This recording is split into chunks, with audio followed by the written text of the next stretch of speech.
Plan कुछ यूं start हुआ कि तमिंदा की भी उसी रात कॉल आई और वो भी हादी के साथ देने के लिए राजी हो गई। प्लान के मुताबिक हादी ने महा की कॉल अटेंड करना बहुत ही कम कर दी और उसको कॉल करना भी कम कर दिया। जब भी बात होती तो अपने आप को मसरूफ़ कहकर कॉल कट कर दिया करता था। हादी का फ़ोन पहले कभी वेटिंग पर नहीं जाता था, मगर अब जाने लगा था। महा अब ये सोच रही थी कि जब भी वो हादी को कॉल करती है, उसका फ़ोन ज़्यादातर दूसरी कॉल पर मसरूफ़ होता है और हादी ने उससे बात करना और मिलना जुलना भी बहुत कम कर दिया है। प्लान के मुताबिक तबिंदा को महा को लेकर शॉपिंग पर जाना था और वहाँ पर हादी भी बैठा होगा एक लड़की के साथ रेस्टोरेंट में, जो उसकी दोस्त फिरोज की वाइफ थी, जिसको महा ने कभी देखा ही नहीं था, ताकि महा को ये इम्प्रेशन मिले कि हादी उसे धोखा दे रहा है और दूसरी लड़कियों के चक्कर में पड़ गया है। तबिन्ना ने पहले ही हादी के कहने पर महा से उसकी बुराई ढके अल्फाजों में स्टार्ट कर दी थी, ताकि महा के माइंड में ये शक बैठ जाए कि हादी धोखेबाज और बुरे किरदार के मालिक हैं। महा अभी तक इस बात को नहीं मान रही थी और ना ही उसके दिल में हादी की मोहब्बत कम हो रही थी। उस दिन शॉपिंग के बाद तबिंदा महा को ज़बरदस्ती लंच के लिए रेस्टोरेंट ले गई, जहां ऑलरेडी हादी पहले से ही बैठा हुआ था। तबिंदा ने महा को कहा, देखो ये हादी की गाड़ी है ना। महा कार को देख के पहचान तो गई थी, मगर उसने तबिंदा को कहा कि ज़रूरी तो नहीं है जो कार यूज़ करते हैं वो सिर्फ एक ही हो शहर में, हजारों लोगों के पास ऐसी कार हो सकती है ना। महा ने कहा तबिंदा से, मुझे समझ नहीं आ रहा है अचानक तुम हादी की इतनी बुराई क्यों करने लगी हो, क्यों तुम उनको इतना नेगेटिव समझ रही हो। अगर तुम मेरी कज़न ना होती तो इतना सब कुछ मैं तुम्हें कहने भी नहीं देती। तबिंदा ने कहा, अच्छा अगर मैं झूठ बोल रही हूँ और तुम मुझे गलत समझ रही हो तो ज़रा सामने देखो कौन बैठा है। महा ने सामने देखा, हादी एक लड़की के साथ बैठा था। तबिंदा ने महा से कहा कि अच्छा अगर हादी गलत नहीं है ना तो उसे कॉल करो और पूछो उससे कि वो कहाँ है, देख लेना कंफर्म झूठ बोलेगा। महा ने पहले तो उसकी बात नहीं मानी, मगर फिर तबिंदा के फोर्स करने पर उसने कॉल की। पहली कॉल हादी ने नंबर देखकर लाइन कट कर दी, क्योंकि प्लान के मुताबिक महा उसको देख रही है ये हादी को पता था। महा ने दोबारा कॉल की तो भी हादी ने फिर कॉल कट कर दी। महा को यकीन नहीं आ रहा था कि हादी उसकी कॉल कट कर रहा है। महा ने तीसरी बार कॉल की, तब हादी ने बुरा सा मुंह बनाते हुए कॉल अटेंड की। महा ने अपना गुस्सा कंट्रोल करते हुए प्यार से उससे पूछा और सलाम किया, खैरियत पूछी और दिन का शेड्यूल पूछा, जो प्लान के मुताबिक हादी ने बिजी रहने का बताया। आखिर में महा ने उससे पूछा, हादी आप कहाँ हैं। हादी ने महा से कहा, मैं ऑफिस में हूँ और काम कर रहा हूँ, कहाँ जाऊँगा महा, क्या हो गया है। महा की आंखों में आंसू आ गए। उसने अच्छा कहा और कहा अपना ख्याल रखिएगा और कॉल कट कर दी। इधर हादी भी इतनी जोर से दर्द से चीखा, मगर उसकी चीख किसी ने नहीं सुनी सिवाय अल्लाह के, क्योंकि ये चीखने की आवाज़ उसके अंदर से आ रही थी। ये सब फिरोज की वाइफ देख रही थी और वहीं एक तरफ फिरोज भी बैठा था। वो दोनों ना चाहते हुए भी रो पड़े, जब्त ना कर सके अपने आंसुओं को और वहां से चले गए। इस तरह हादी ने अपने आप को गिराने की हर हद पार कर दी, ताकि महा उससे नफरत करने लगे और डॉक्टर नवीस से शादी कर ले।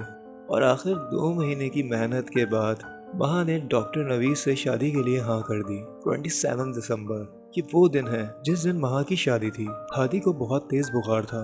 उसके घर वाले आहिस्ता आहिस्ता तैयारियां कर रहे थे शादी में जाने के लिए। हादी सो रहा था, अचानक उसकी आंख खुली तो उसने देखा कि उसकी बहन कपड़े प्रेस कर रही थी, वो भी खामोशी के साथ। हादी ने उससे पूछा, कहाँ जा रहे हो आप लोग। उसकी बहन के मुंह से गलती से निकल गया कि आज महाबाजी की शादी है ना।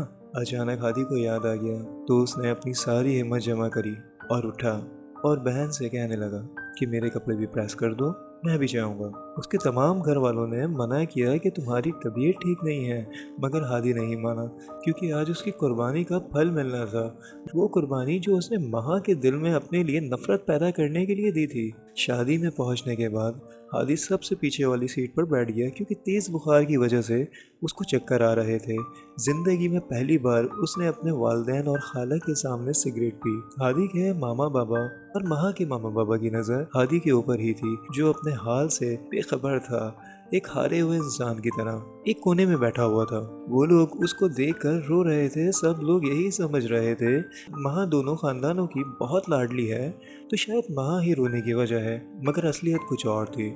निकाह हो गया। तबिंदा हर बात हादी को एसएमएस करके बता रही थी, क्योंकि हादी सबसे पीछे बैठा हुआ था। निकाह के बाद सब लोग मिलने के लिए दुल्हन दूल्हा के पास गए, मुबारकबाद दी। हादी ने भी एक छोटा सा गिफ्ट लिया था महा के लिए। वो एक छोटा सा ताजमहल था। हादी और महा के दोस्त सब उदास थे और खुश होने की एक्टिंग कर रहे थे, क्योंकि उनको भी असलियत का पता था।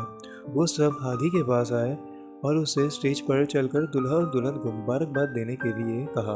हादी को वो लोग सहारा देकर अपने साथ स्टेज पर ले गए। हादी स्टेज पर गया और उसने महा के हस्बैंड से हाथ मिलाकर उसे मुबारकबाद दी। महा का हस्बैंड क्योंकि डॉक्टर था, तो उसने हादी को टच करते ही कहा, यार तुम्हें तो बहुत तेज बुखार है।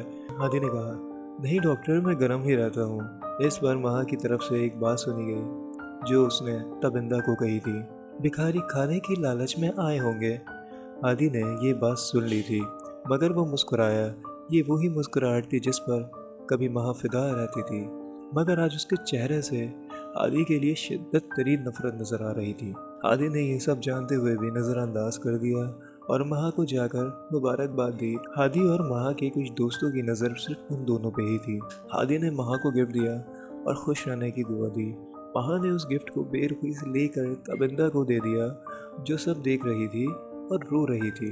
हादी मुस्कुराया और वापस जाने के लिए पलटा। जब स्टेज के पास पहुंचा तो उसे बुखार की शिद्दत की वजह से चक्कर आ गए और वो लड़खड़ाया तो पीछे से उसके कानों में महा की आवाज आई है, चरसी शराबी, आज भी नशा करके आए हैं, भिखारी कहेंगे।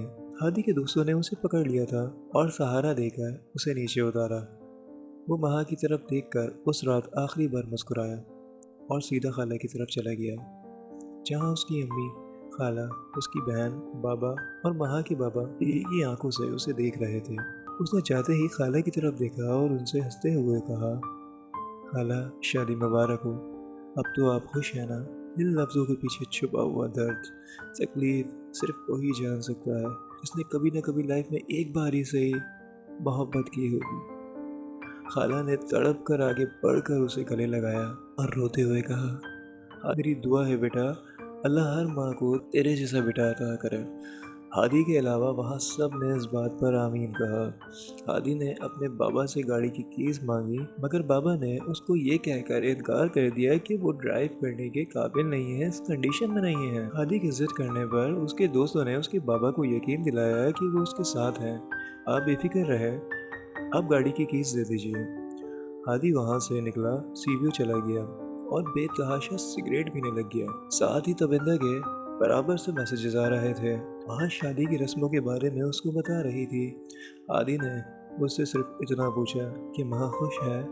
तबिंदा ने कहा, हाँ खुश है, और उसने मुझसे ये भी कहा है हादी जैसे बद किरदार बंदे से शादी नहीं हुई और उसकी लाइफ तबाह होने से बच गई। 3 बजे तबिंदा का एसएमएस आया कि हादी वो लोग अपने रूम में चले गए हैं सोने के लिए। ये पढ़कर हादी ने अपना फ़ोन बंद कर दिया। उसके बाद उसे याद नहीं क्या हुआ।